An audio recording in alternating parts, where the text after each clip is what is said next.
नेताओं को अपना पूरा ब्यौरा साझा करना होगा। चुनाव आयोग ने इसके लिए गाइडलाइंस जारी की है। यह अहम खबर हम आपको बता रहे हैं। इसके तहत सभी प्रत्याशी चुनाव आयोग को एक फॉर्म भर कर देंगे जिसमें उनसे संबंधित आपराधिक रिकॉर्ड का पूरा विवरण होगा।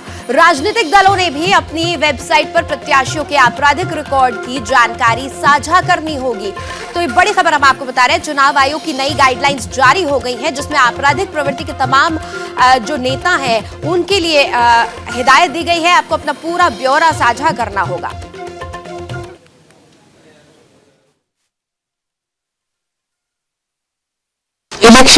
इलेक्शन कमीशन द्वारा publication of criminal antecedents bye candidates के लिए गाइडलाइंस निकाले गए हैं। तो हर कैंडिडेट जो है, कंटेस्टिंग कैंडिडेट जो है, वो इलेक्शन कमीशन के लिए एक पूरा फॉर्म भर के देंगे जिसमें उनका पूरा क्रिमिनल एंटीसीडेंट्स के बारे में वो पूरा विवरण देंगे। और कोई भी पॉलिटिकल पार्टी है जो इस कैंडिडेट को स्पॉन्सर कर रहे हैं तो ये पॉलिटिकल पार्टी द्वारा भी इसका पूरा इंफॉर्मेशन अपना वेबसाइट में इस कैंडिडेट के बारे में दिया जाएगा। और अपना वेबसाइट में होम पेज में मुख्य जगह पे जो क्रिमिनल एंटीसीडेंट्स के साथ रहा हुआ कैंडिडेट, इस हेडिंग के अंदर ही ये पूरा डिटेल्स उनके द्वारा दिया जाएगा। और मेरे सहयोगी संजय पुंडर सीधा जुड़ चुके हैं हरिद्वार से मेरे साथ इसी खबर पर। संजय, कितनी मुश्किलें बढ़ती हुई दिख रही है, क्योंकि कहीं ना कहीं कोशिश ये है कि बिल्कुल पाक साफ तरीके से चुनाव किए जाएं और जनता तक पूरा ब्यौरा जनता के पास हो कि कौन नेता किस छवि का है।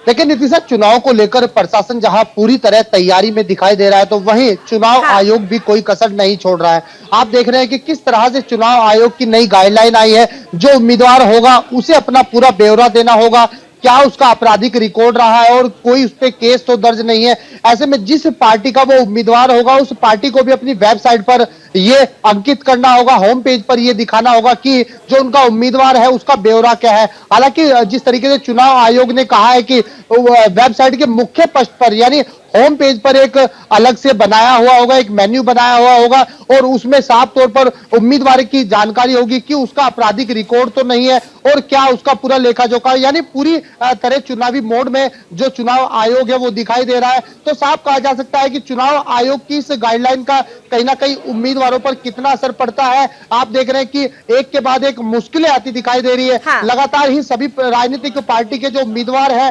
कैंडिडेट है, वो अपनी अपनी तैयारी में लगे हैं। तो वही एक और नई गाइडलाइन है, अब इसका किस तरीके से आप पालन करते हैं ये तो आने वाला वक्त अपना ब्यौरा देंगे, अपना जो भी उनका क्रिमिनल बैकग्राउंड रहा है वो जनता के सामने रखेंगे, वो अपना जो है फॉर्म भरेंगे, वो एक अलग चीज है। लेकिन पार्टी के पेज पर, जब फ्रंट पेज पर एक मेन्यू दिया होगा उसमें सब कैंडिडेट्स का ब्यौरा है और वहां पर साफ नजर आएगा कि कौन सी पार्टी कितनी क्रिमिनल बैकग्राउंड वाले जो है कैंडिडेट्स मैदान में उतार रही है। इससे पार्टी की छवि पर भी बड़ा असर पड़ेगा और जब वोटर इन तमाम डिटेल्स को अगर देखेगा तो उसे यह भी आकलन कर पाएगा कि कौन सी पार्टी में किस तरह के लोगों को जगह मिल रही है इस वक्त। देखिए, बहुत अहम हो जाता है क्योंकि भारतीय जनता पार्टी हो या फिर कांग्रेस हो या फिर आम आदमी पार्टी हो या फिर कोई अन्य पार्टी हो, अब देखने वाली बात होगी सबकी अलग अलग वेबसाइट बनी है और जो इनके उम्मीदवार हो गए उनका लेखा जोखा यानी जो उनका आपराधिक रिकॉर्ड है उससे कहीं ना कहीं पार्टी को अपने मुख्य पृष्ठ पर लगाना होगा। इससे जनता भी ये देखेगी कि जो उम्मीदवार है उनका उस पर कैसा प्रभाव पड़ेगा। हालांकि लगातार ही जनता जब ये देखेगी कि उम्मीदवार पर कोई आपराधिक रिकॉर्ड तो नहीं है, इसके लिए भी कहीं ना कहीं जनता पर कितना फर्क पड़ेगा ये देखने वाली बात होगी। बिल्कुल, इमेज का सवाल भी यहाँ पर आ जाएगा। संजय, आप हमारे साथ बने रहिए, मैं फिर आपसे जुड़ूंगी।